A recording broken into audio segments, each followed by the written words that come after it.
Union পর্যায়ের যে সকল নেতৃবৃন্দ আজকে আপনারা এখানে এসেছেন, আপনাদের অনেকগুলো গুরুত্বপূর্ণ পরামর্শ এবং মতামত সকাল থেকে আমরা জেনেছি এবং শুনেছি। আপনাদের কথা থেকে প্রমাণিত হয় যে বিএনপি উন্নয়ন করে বলেই আপনারা আজকে বিএনপির এই প্রতিনিধি সভায় একত্রিত হয়ে বিএনপির নেতৃবৃন্দ উন্নয়নের পাশাপাশি সমস্যার কথা বলেছেন।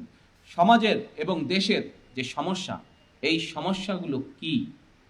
দেশের সমস্যা মানেই কিন্তু নেতৃবৃন্দ সমাজের সমস্যা, সমাজের সমস্যা মানেই কিন্তু নেতৃবৃন্দ মানুষের সমস্যা।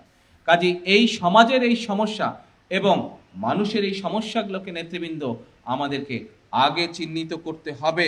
এই দেশে উন্নয়নের রাজনীতি সূচনা করেছেন আপনারা, উন্নয়নের রাজনীতির সূচনা করেছে শহীদ জিয়া, উন্নয়নের রাজনীতির সূচনা করেছে বেগম খালেদা জিয়া।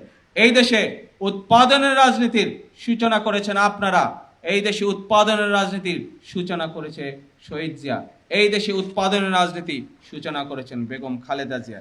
সে কারণেই নেতৃবৃন্দ এই দেশে মানুষের প্রতিবার আস্থা ঘুরে ঘুরে আপনাদের উপরেই ফিরে আসে।